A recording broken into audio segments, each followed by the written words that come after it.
I think ministry goes beyond vocation. I think ministry is everything we do. Faithfulness in its simplicity, I believe, is learning to show up every single day, no matter how you're feeling. In order to contribute to like human flourishing, like we all have to work together. There's so many days where I feel like quitting, and so many days where I feel like I have no idea what I'm doing. Maybe I should go get a different job. The tank is empty, like there's nothing left. And so that's what forces you to slow down and to rest and to refuel. People either treat work like an idol or they're idle about their work.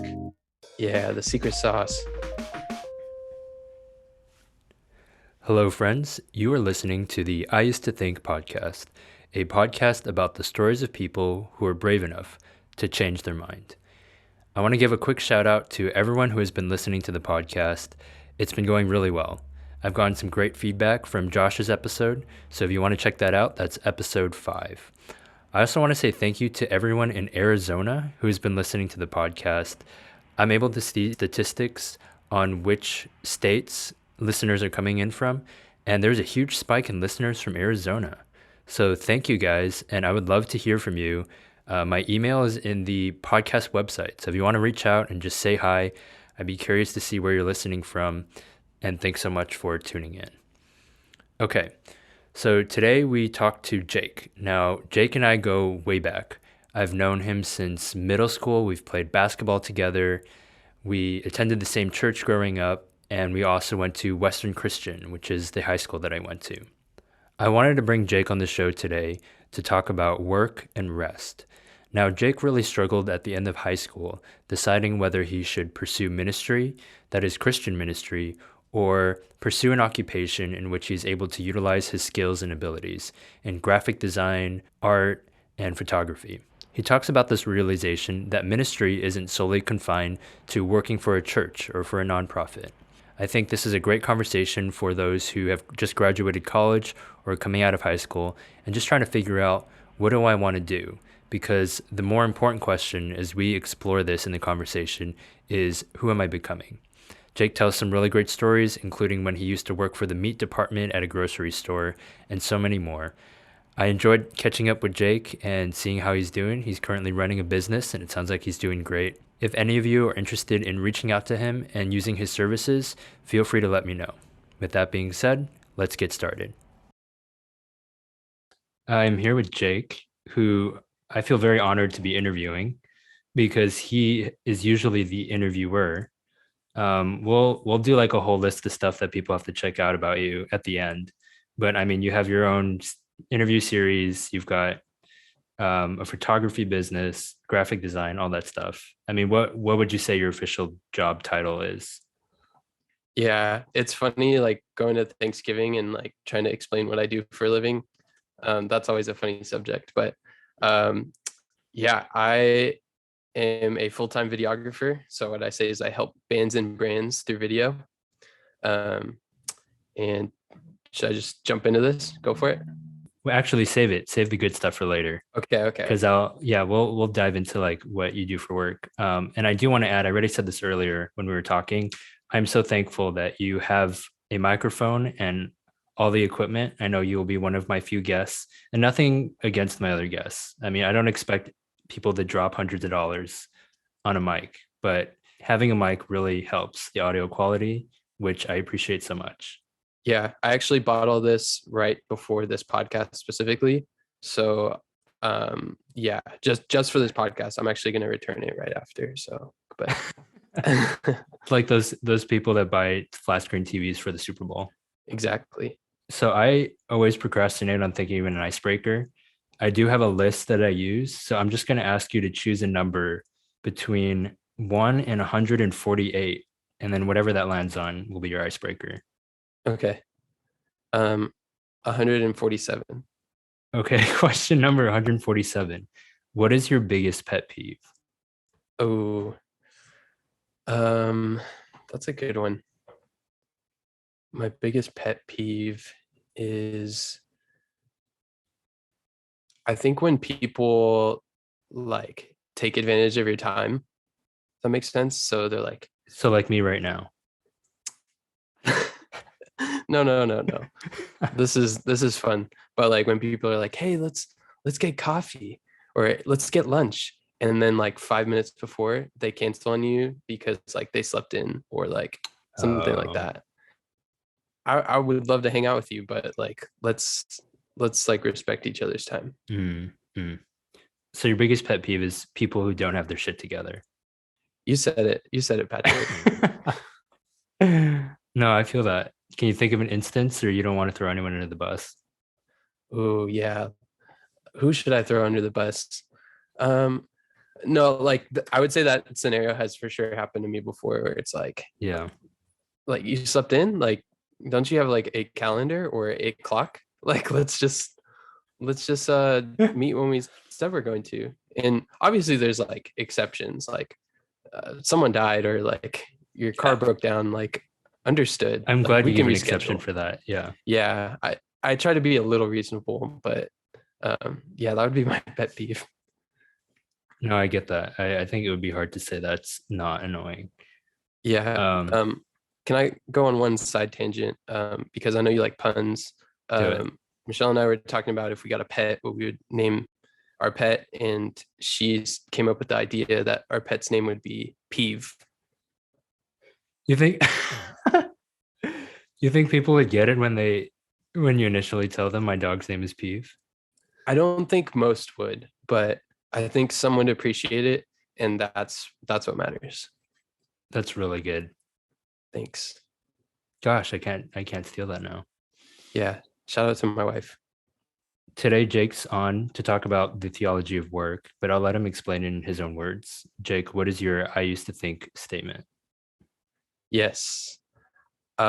So I used to think that serving God through my work meant being in full-time ministry, but now I believe that anyone can serve God and others in any occupation you're in. Hmm.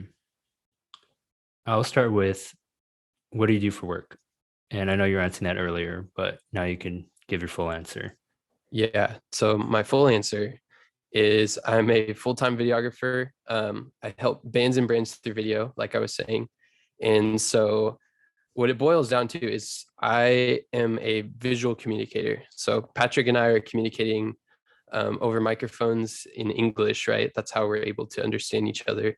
And in a day and age where everything's online, where we went through a pandemic and we were kind of stuck at home and had to communicate over the phone. What I do is I help people to visually communicate their ideas, their messages, Hmm. and that's specifically through video. And so I would say video is kind of the context to being able to be a visual communicator. But my understanding in design and photography and kind of all the skill sets I've acquired over the years have helped me to just solve problems for businesses and brands and things like that. Give some examples of opportunities your work has given you to do, because I know I've seen you post online about traveling to places, doing some really cool projects. What are some of those projects that you've been getting to do? Yeah. So my favorite one and favorite job that I have is working under an artist. His name's Jeff Govea. It's funny enough. I actually met him senior year at Western. He came and spoke to a freshman speech class, and it was really cool because I did not know what would come out of just that introduction, but landed Hmm. me a job working in an art studio with him, making videos for him. Jeff was in my wedding. He's been a huge mentor to me. But what he does is he is a artist and paints murals, specifically within soccer. And Hmm. so he's worked with big brands like Adidas and Starbucks and Coca-Cola. And so as he has visually created these pieces, I help visually tell these stories for him. And so I make videos for him all across the board. And so as he's traveled and done a lot of different things, I've been able to recap a lot of his work, and it's been really fun. He's a really good dude. Nice. I saw that. Were you guys just in New York? Is that right? Yeah, yeah. So I'm actually going back to New York next month. So in December, he did a project for Chelsea Football Club. And Okay. so he painted a soccer pitch on a rooftop in New York, right next to the Brooklyn Bridge. Like it sounds like something would dream of. It's crazy, but he painted this really awesome soccer pitch, and so I flew the drone and made this really fun recap. And he's actually in DC this week doing a similar project. Unfortunately, I wasn't able to make it out on this trip, but yeah, he's been aiming to do a lot of like soccer pitches, and so being able to film those has been really fun. Getting more into your statement now, what made you how about we start from this? Why did you start at a place of thinking that being in full-time ministry was really the only way to serve God? Like, was it about your upbringing, your background that made you start from that mindset first? Yeah, definitely. So Patrick and I actually went to high school together. So as I tell these stories, just know Patrick was around for them. But a big part of my life in high school was playing basketball. Hmm. And I played basketball for the majority of my time in high school. And shockingly, I found out I wasn't going to make the NBA. I don't know why. They just didn't want to go with me, but it's the reality that came. And so when that happened, you kind of had to pivot to like, okay, what am I going to do with my time now? Throughout high school is when my faith began to become its own. I would say it was an understanding that this is not on the basis of my parents, but now I'm taking ownership of my faith and making my relationship with God my own. And so it was at this time that I was considering going into full-time ministry. But at the same time, I was also growing in the skill set of making videos. And so I made a lot of videos my senior year for the high school. We had a broadcast journalism class. So it was really fun to do a lot of funny skits. And I was the editor for that class. So I'm kind of like torn since the NBA is not a reality. Is it creativity that I just full on pursue? Is it ministry? And I felt like as my faith was growing, it just kind of seemed like almost like I had this obligation. If I wanted to do something meaningful with my life, then working at a church made the most sense to do that, or becoming a missionary or whatever that looks like. And there's nothing wrong with that. I want to be clear with that too. I've some of my best friends work at a church and are possibly going to be church planners one day. My sister-in-law is planning her exit to become a full-time missionary. And so like church is still a huge part of my life, and something I show up to weekly, something that means a lot to me and is part of my spiritual journey and growth. But as far as vocation, it's something that I just feel like I didn't necessarily want to pursue. Yeah, it was kind of at that time when I was going into college. I went to California Baptist University and just kind of weighing like what's going to be my major. And I settled on graphic design. And so pursuing creativity was what I ended up doing. And so, yeah, I just think for someone who is kind of growing in their faith, like I didn't want to do something out of obligation. I wanted to pursue something I was interested in, if that makes sense. Did you have an idea of exactly what you wanted to do in ministry, or it was just this overall desire to work at a church? I mean, maybe was it like graphic design in a church or photography in a church? Yeah, I'm really glad you asked that. So now going deeper, right? I'm pursuing creativity, Mhm. but there is the option, right? I could make videos at a church. I could be a church designer. That will bring meaning Mm. to a lot of what I do and love. But at the same time, kind of looking into what those roles look like in a church, it's the same thing. Like I didn't want to only be doing these projects within a church, and I felt torn. Like, but it seems like this is the answer. Like, like is it really okay to pursue this in a secular context? Right. And so that was, yeah, definitely something like I wrestled with. Did you feel pressure from other people? Did you feel like your friends are going into ministry? Um, I know when we were at Western, we had a lot of chapel speakers, a lot of people who were Mm-hmm. missionaries, pastors, teachers, professors. Um, I guess I asked that because I know what my answer would be for that, but I'm curious, like, did you feel any kind of pressure, or it was more like at that time it just seemed like a good thing to do? I think that going and working at a church in many ways for me seemed very safe. Mm, Having a steady paycheck and something to show up to every day made a lot of sense as well. And so pursuing something like what I was interested in also seems scary from a financial standpoint of like, right. okay, but how am I going to make money? That's even the question I get today many times is like, oh, cool. Like you make videos for a living, but do you actually make money? Or like, And what's your real job? yeah, what's your real job? Any like musician, they'll ask that too. Like, okay, but you work at like Starbucks on the side or Right, something like that, exactly. right? Yeah. Yeah. Because there's no way. Yeah. And so again, it's nothing against working at a church, but like I would hate to have done something out of obligation or like my Christian duty. Hmm. And rather I would have loved to have done that out of like obedience to a calling I had felt. But um, I think ministry goes beyond vocation. I think Hmm. ministry is everything we do. My life, I feel like, is called to be on mission no matter what context I'm in. And that could look like in a church setting, but it could also look like at a music venue in LA, you know? I'm gonna hone in on this phrase that you used, Christian duty. Mm-hmm. What do you think like is the Christian duty, the Christian responsibility? If it's obviously not working for a church or working for a ministry or a nonprofit, how would you word it then so that it encompasses all vocations and occupations? Yeah, definitely. I want to also preface this by saying I'm like no expert in this topic.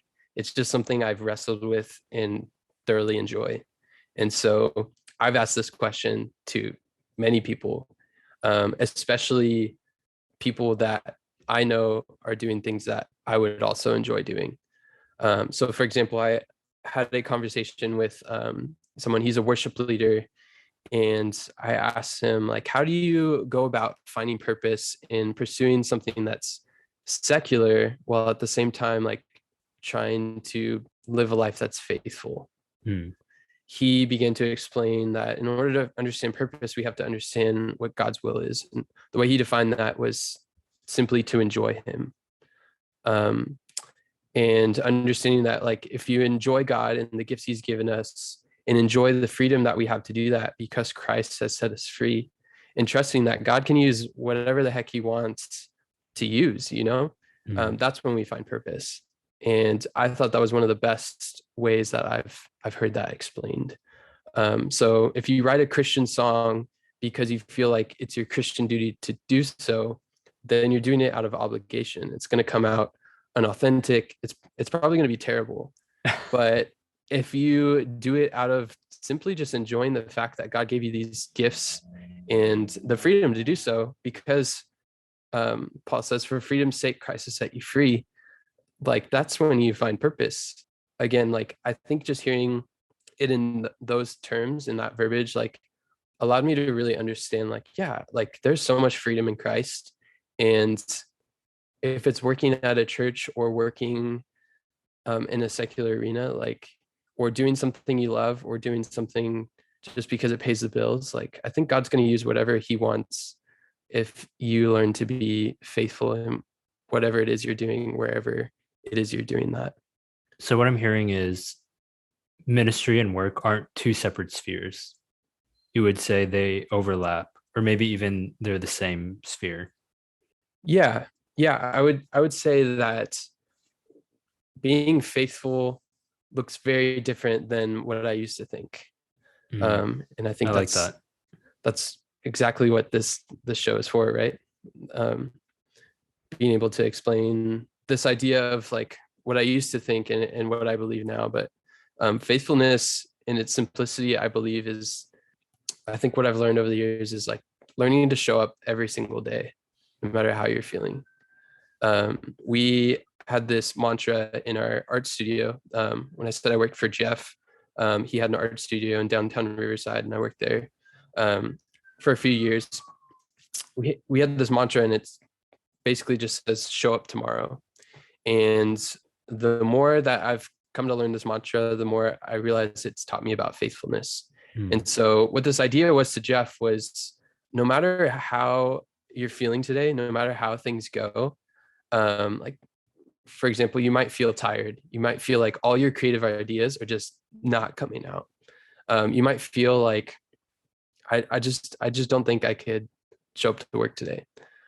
The thing is, if you have a job, if you have something you're working towards, like you got to show up. You got to show up every single day, and put in the time, put in the work, be disciplined in whatever it is you're doing. And so this idea of showing up tomorrow is something that has taught me a lot about work ethic, but it's also taught me a lot about faithfulness, and how the tomorrow aspect of that is hope for a new day, and hope for purpose in whatever the next thing or the next person that I get to talk to is. And so I think the more that I've learned about, what does faithfulness mean in my life? What does ministry really look like in my own life? I've learned that it really is the simple discipline of showing up each and every day. Consistency, I think, is actually one of the most important things when it comes to success, and however you want to define success. But it's the not glamorous stuff that really makes a difference. Mm-hmm. As you're saying, the showing up each day. And I want to get into this too, of like, you would consider yourself an entrepreneur, a business owner. Mm-hmm. But especially in that kind of field, there's a lot of really high highs and really low lows. And I find that the key is during the plateaus, being faithful. And being faithful looks like, as you're describing, showing up each day. I really like that. Now, getting into being an entrepreneur, and I'm kind of asking this for myself too, because so I run my own business. It's hard when people ask you things like, okay, so what do you actually do? Like, this has got to be a side gig. My question is, how does running your own business change your relationship with work, I'd say, compared to other people who their work isn't necessarily, I guess I would describe it as like more intertwined, right? Like your work and your life are very closely intertwined. Do you think that changes how you see work compared to other people who just have a 9 to 5 job? That's the thing, is like, I feel like I'm living the dream, right? Like, I feel like I'm doing exactly what I want to do, and I'm really grateful for that. At the same time, that doesn't make it easy, but I think the misconception too is that, like, in order to find purpose, we also have to like have our dream job right away. Mm, And that's simply not true.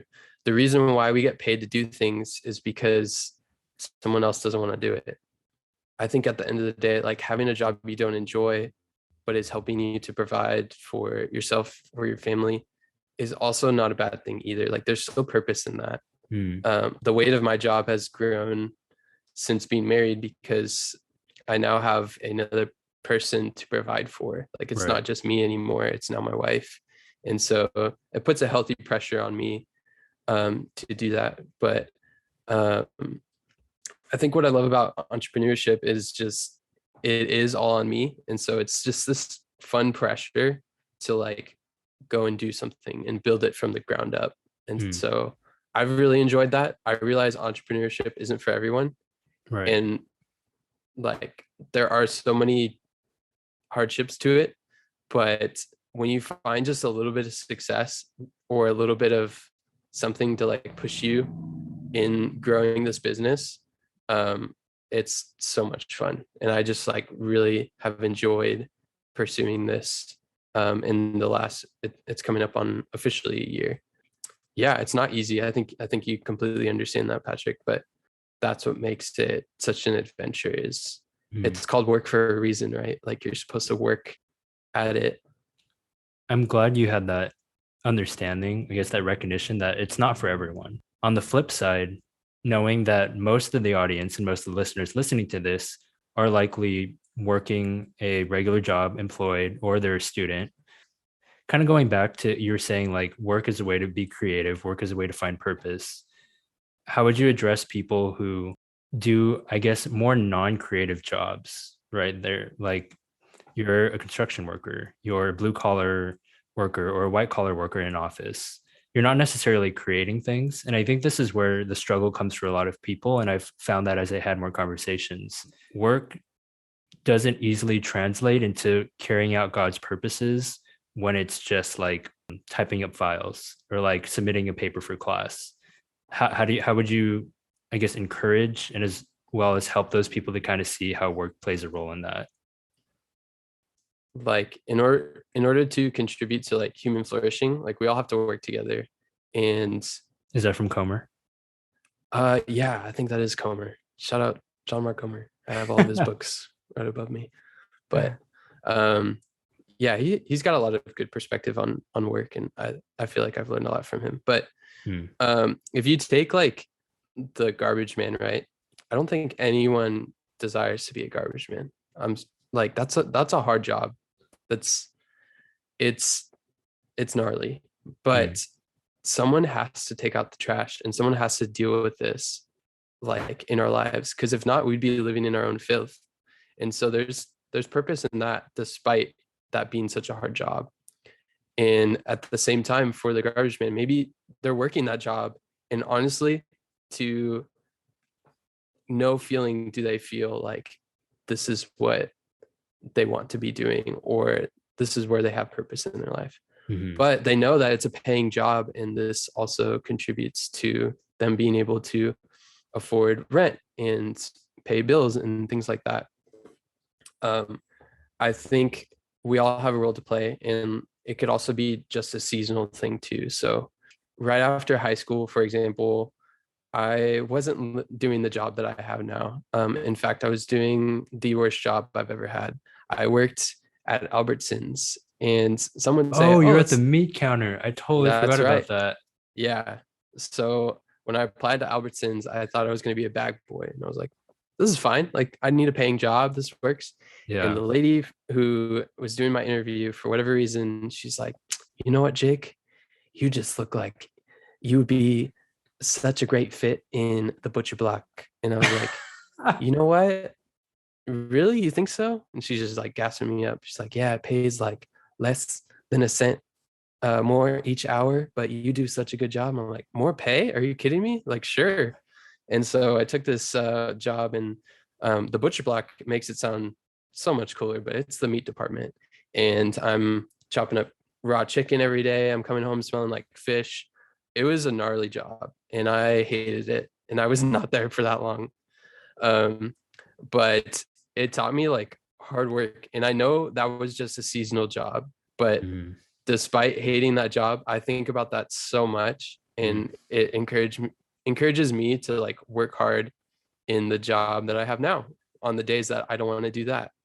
You know what I'm saying? Like it all provides like perspective in having like a hard job like that. And for some, I would just encourage you and say, you know what, you might not be doing what you're doing right now, and maybe it's for a season, but maybe God is also calling you to something harder that will be well worth it um, in the end, and something we might not ever understand. Um, the way that I like to like think about like vocation and purpose is basically explaining like everyone has a what and a why. mm, And there's a comedian, his name's Michael Jr., and he explains this really well.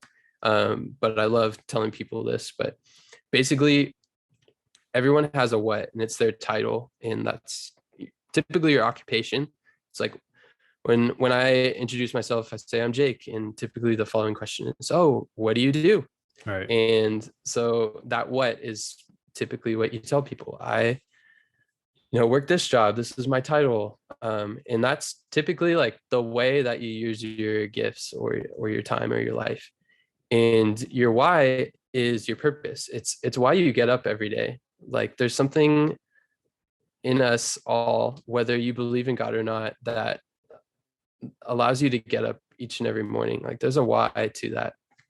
Maybe it's honestly just to make money. Some people, specifically someone I've worked with before, is just like another day, another dollar, and that's a perspective that gets people up in the morning.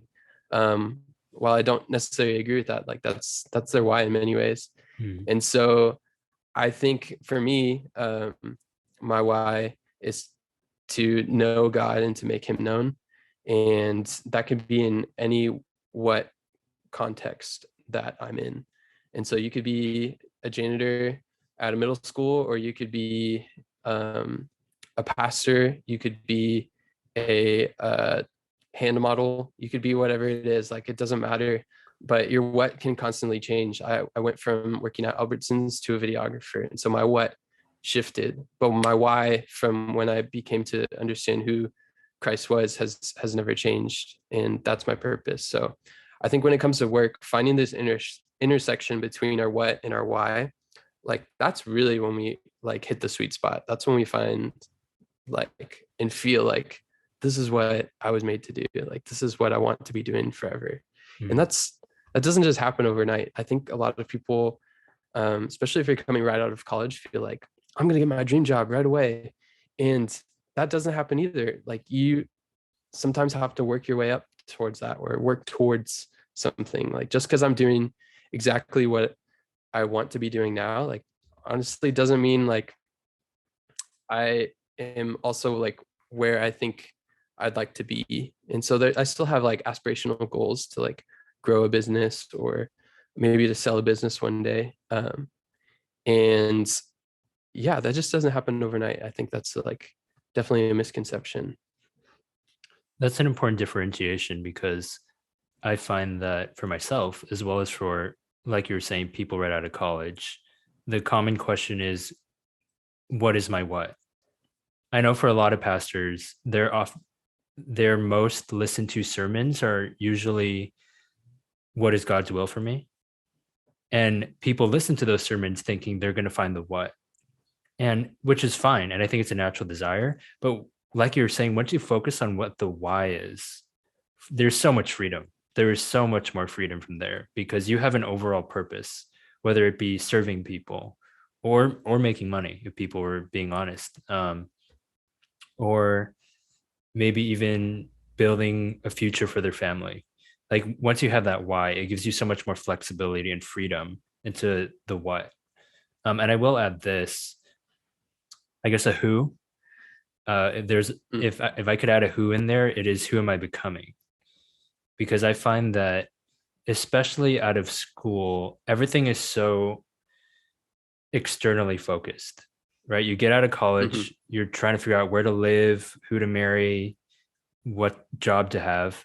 And everything becomes so externally focused. And I find that, especially with my friends who are maybe in their 30s and 40s, then they're starting to do some internal work, some introspection, because there was so much focus on the external and getting things all their ducks lined in order, that they realized a few years later down the line, I don't know who I am. Like, Mhm. I don't know who I am. And like, as you were saying, I don't know who I'm becoming. Yeah. And I think those things matter more so than the what. And I think once you can answer the why and the who, it really helps you to decide where to go, and like gives you more sense of direction. I also want to hop on a word that you mentioned earlier. I'm going through Tim Keller's book right now, Every Good Mhm. Endeavor, and I wanted to hop on the word calling. And you said it earlier. I think you said, once you find out God's calling for you. And this is a word that just gets thrown around like Sure. everywhere all the time. Yeah. Whether it's like, God called me to this relationship, God called me to this vocation. My question is, what's your take on whether there is such a thing as like God's calling for you? And if the answer is yes, how specific? Because I think I kind of want to get to the bottom of this, of like, okay, everyone's talking about a calling. What do they really mean? Yeah. Patrick, you came to the right guy. I have all the answers written right down right here. Um, yeah, but you're so right. Like we want to know the answers. Um, and like it's just hard to know completely. I don't Hmm. think we ever will. And I also don't think that that leaves us like hopeless though either. Um, I think paying attention, like you said, to like who am I becoming, I think is a really important one. Like who do people say that I am? Hmm. Like where are the affirmations around me? Like am I living in community with other people who have the freedom to affirm me but also have the freedom to call me out? I think is really huge. I think that helps you to discover like what your gifts are and what you enjoy. I think that helps you to like really understand more of who you are and who God has made you to be is by having solid community around you, having outside voices to provide perspective into who you are instead of leaving that up to your own interpretation. So I think that's how I would answer that is yeah, there's it's not a black and white answer. It's for sure Mm. gray and it will forever be gray. But I think there's ways to have just a little bit more understanding into what God might be calling you to do or be with your life.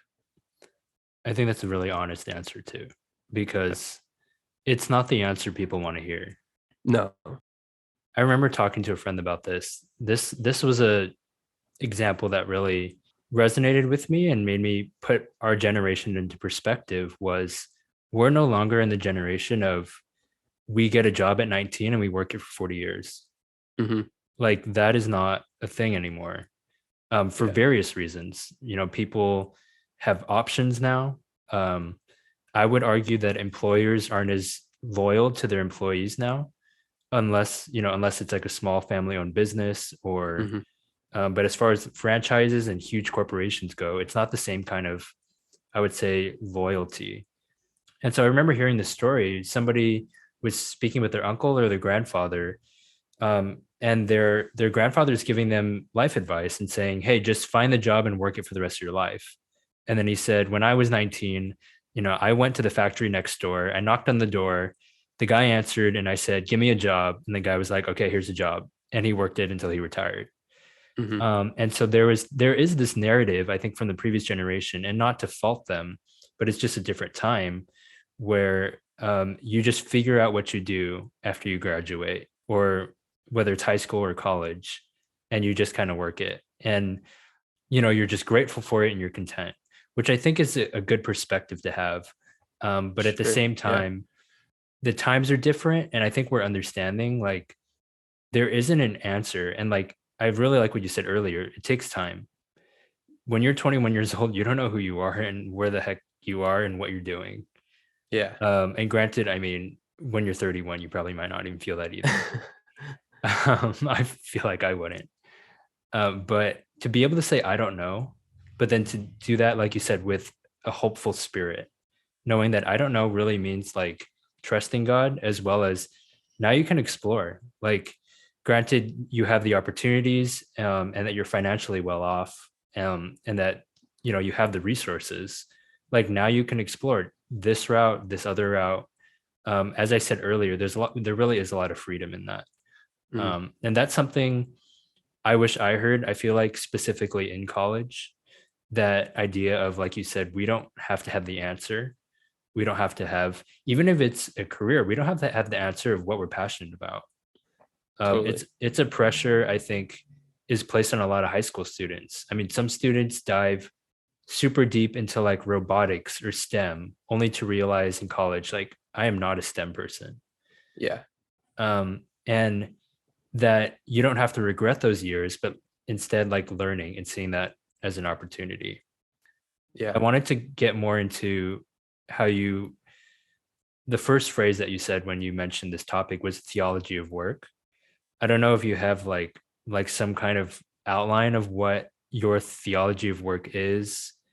Do you have any theology of work when it comes to like, work should just be like a few days a week, or you only work a few hours a week, and you have these very like set boundaries, especially because your schedule is a lot different from other people. Definitely. I would say in terms of I think what you're hinting on is like just work-life balance and rest, if I'm understanding.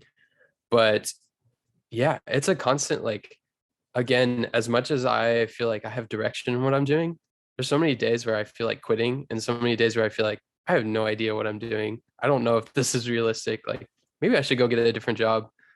At the same time, like what I love is I feel like I've really fallen in love with the process of being a lifelong learner and not with everything. Like there's so many things that I don't love learning how to do, but I think I've really enjoyed through this process of being an entrepreneur is just like learning new things. So um, yeah, when it comes to time management and um, things like that, for me personally, I feel like rest has become an important idea because I realize that you can't drive a car without any gas in it. Like it's not possible. When the tank is empty, like there's nothing left. And so that's what forces you to slow down and to rest and to refuel. And so the way I go about my work is similar to a 9 to 5, and I try and treat my job like a 9 to 5. So when people text me after 5, like I do my best, like not to respond until the next day or to respond to emails or things like that. Every once in a while, I'll have a shoot where I have to travel over the weekend or I film something on a Saturday. And so I try and offset that as much as I can. Like if I can rest on Monday instead of Saturday, um, and just kind of like offset that time. Like I try and do my best to like build in rest into my schedule. Or to think about before being married, I had my own schedule where I could work late at night. And now if I want to work late at night, like my wife is home and she wants to spend time with me. And so that looks a little different. So I try and do the best that I can, like match her hours. And there's so many days where I don't do that perfect. And I might need like an extra hour to work, or I might need, um, I don't know, something that's just a little more demanding of my schedule. But I think the more that you set those disciplines and those boundaries, I think the better that you can kind of like fight those urges to give more of yourself than you're able to. When it comes to work, I think people lean on one of two sides. And so people either treat work like an idol or they're idle about their work. An idle, second one meaning IDLE. And so I would say, like, personally, I lean on I love work and I could work after 5 if I didn't have a wife and a calendar and things like that. Yeah. Like let's just keep going. It's fun. Like I enjoy it. I enjoy like just going after it. But there's some people too who just kind of sit around and like don't do anything. And it's like, well, what are you working towards? Like, what are you doing with your life and your time? And I think that can be just as dangerous. And so finding that balance is really hard, but I think the best way to kind of go about figuring out like we were talking about that theology of work. Are you the type of person where it's harder? I'm guessing you're the type of person where it's harder for you to rest than to work. Yeah, I would say I definitely lean towards that, but there's also days where it's just like I can also easily lean the other way. So take It just today, for depends. example. Like today was really hard to get started, but once I get started, like I could keep going forever. Hmm. So that's again going back to showing up. Like there's so many times where I don't feel like showing up somewhere to support someone, or man, to take church for an example. I think there's so many things about church that we're not honest about. But there's so many Sundays I don't feel like going to church. I don't think we ever talk about that. Like today, I did not feel like waking up to get there at 8:30 on a Sunday. Like I'd rather be sleeping in. But after I show up and after I put aside myself, like it's usually worth it. This was something, again, going back to like showing up tomorrow, is that same idea of like faithfulness that I feel like I just keep having to relearn and relearn. Is like, man, I don't really want to go to this meeting. I don't really want to talk to this person. But after I do, it's usually worth it. It's usually worth the sacrifice, putting aside myself. And so it's just the more disciplined we are in that, I think the better we grow at that. Since we're on the topic of rest already, I Mm-hmm. think we can't talk about work without rest. Mm-hmm. And it's almost become like a hot topic. I mean, in combination with like mindfulness and being present. I just finished Comer's book on rest, on not Mm-hmm. hurrying. What is the secret to resting? Yeah, the secret sauce. Um, I think rest looks so different to everyone, but I think there's things that feel like rest but really aren't. Mm, And like some people find like true enjoyment and rest in like mowing their lawn. Typically dads who wear white New Balance shoes, we'll take for example. I don't know why that was the example, but like, you know what I'm saying? Like people have hobbies that yeah. like they just love and I don't get at all. And that's okay because if they find rest in that, then Hmm. like good for them. And some people like go full like lazy route. Like that's probably me when it comes to rest, is just like I just want to watch a good movie or a Uh-huh. good show and Yeah. just lay on the couch and eat a ice cream bar. Like that sounds like a great time to me. And other people like want an adventure, and you kind of have to weigh like what does rest like really look like to you. I think what it doesn't look like is like running errands. I think it doesn't look like taking care of the things that you need to do. I think there's other Mm, time for that. So I think the best thing that Comer brings up, or one of the best in his book, is just the idea that there's 6 other days for you to take care of what you need to do. Maybe that's not Comer. I don't know, but I heard it somewhere. it sounds like it'd be. Sounds like a Comer quote. He would say it in his like really soft, nice pastorally voice. I have no Um, idea what he sounds like. oh no. Is that what Oh he's like a pretty quiet guy? yeah, very quiet, very calm. You Nice. should definitely listen to something of his. But Appropriate. um, there's no like secret sauce to rest. I think what it is just like really making the time for it. And it's funny Mm, because it's so backwards. Like you have to work for rest. And isn't that like such a wild thought that I have to actually put it in my calendar to like really take the time to rest, or yeah. I'm probably gonna like do something that's maybe helpful to someone else, but like is me running on empty. Yeah, to the best of my ability, I try and shut my laptop Fridays after 5, and like if I can, like not open it until Monday.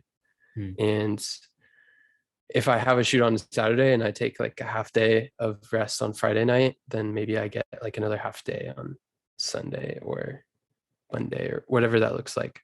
So it doesn't have to look like the Pharisees, and just like it be like on the Saturday between this and this. Like knowing us realistically, like doesn't always happen, right. but we could still work towards um, offsetting that in the capacity of our schedules. And again, like working for rest is really important, I think, in such a crazy idea.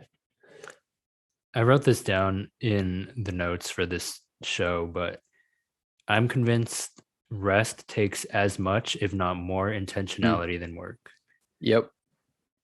which Yep. I like never grew up hearing. Um, Hmm. it was almost a given that rest would just come now. Like rest was basically not working. That was the definition that I was Yeah. given, I would say, growing up. And it's like, no, rest is actually an act. Like, isn't rest isn't just the absence of work. Rest is a very intentional. I'm setting myself in a mental state of not, I don't know, just like grinding and trying to get stuff done. And I like how you mentioned errands, because Hmm. for a Yeah. lot of people, especially if they're parents, I mean, Saturdays are like the only day you feel like you can get anything done as far as doing the laundry, getting groceries, cleaning the house, and those kinds of things. Hmm. Another point I wanted to bring up was, and I find for myself, rest feels most rewarding when I work correctly, Mm.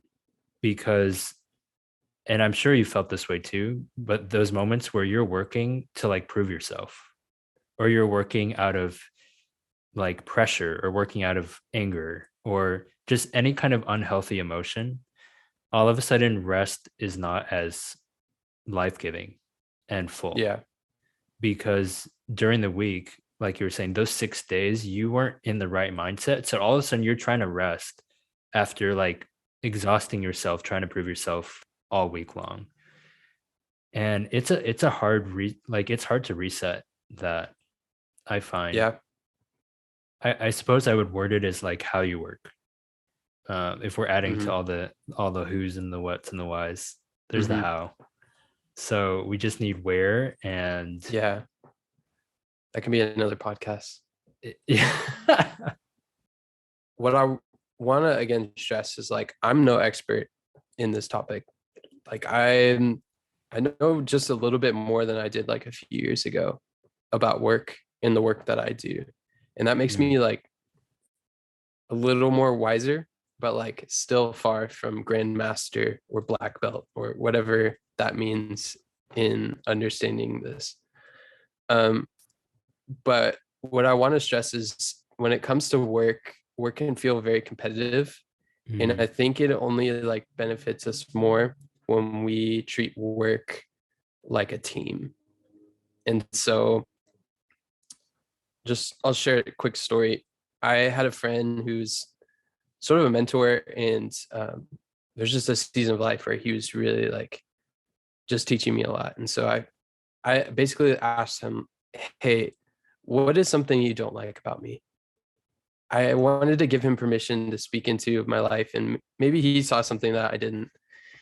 And he thought about it for a second and finally got back to me and was like, "Jake, you're like a sponge." And I was like, "Thank you."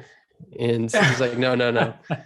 You're like a sponge. Like you go around and you spend time with people that are wiser than you, that are older than you, mm, that have so much wisdom to just give to you. And you're like a sponge and you just absorb it all. But what a waste it would be to just keep all that to yourself. Like sponges weren't made to just sit in all that they absorbed, right? Like when we're done with a sponge, we wring it out, and all that was in that sponge is now flowing out. And so the point of that was like, Jake, all this wisdom that you're receiving, it would be a waste if you didn't bestow that wisdom that has been given to you. And so as I go about just like learning new things, I can easily be tempted to just kind of just keep that to myself. Um, but I think if we learn to like share our secrets in a way, to share what we've learned, um, the wisdom that we've received from others, I think we would be better workers, better people. I think we would be more faithful. I think we would be better together, you know? And mm. so when it comes to this topic of work, when people have questions for me about the gear I use, about how I started my business, about what I charge for this type of video, it's really tempting for me to just kind of keep that to myself. But I've had those same questions and I've asked someone else and I had to search to get those answers. So Right. instead of this being like a treasure hunt, I think we should work together to bestow that wisdom to others. That sounds like a really powerful why. Giving, Yeah, definitely. because you have a Giving. skill that is pretty technical. I mean, you've had to develop over the years and is Hmm. very specific. And for you to be able to share that is huge. Yeah, definitely. But like, I was probably to the person who asked that to me, I was for sure in their shoes just a little bit ago. And what I was wanting back then was like the answers or like Right. help. And there's so many people who are just not willing to share that.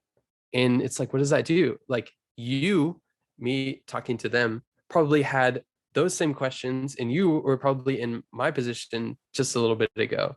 So Right. it's gonna just like domino effect, like over time. Why don't we just be better together and like share those secrets? And I think like some people feel like if I tell this person this thing, like they're gonna have like a slight edge, but you Mm, do things just a little bit differently than the next person. And right. so just because you give your secrets away like doesn't mean that they're gonna go about like copying it, like, you know. I find this is pretty true of guys. And you brought up in the beginning of work is can be competitive. Hmm. I mean, we could do a whole episode of it of just, I guess, men in competition and ambition and how Yeah. that drives so much of business in the world. And how I mean, studies have literally been done of how a culture of collaboration is actually a lot more healthier. and a Hmm. lot more productive if we're trying to think of like numbers wise and financially. And I mean that in itself is like evidence that this is a really powerful reality and truth of Hmm. generosity, giving. I haven't really heard much about your business and what's been going on for a while, and I feel really grateful to be able to witness like all that you've learned and how you've grown so far. And Thanks, I appreciate you coming on the show. dude. It's a privilege and an honor. And Patrick, you've grown me in so many ways over the years just by being around. And so I'm stoked about this podcast that you're doing, and I'm here to support in any way I can. So thanks for having me.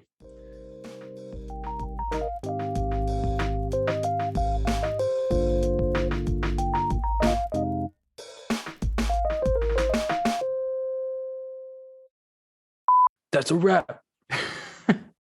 That was good. I thought that No, was great.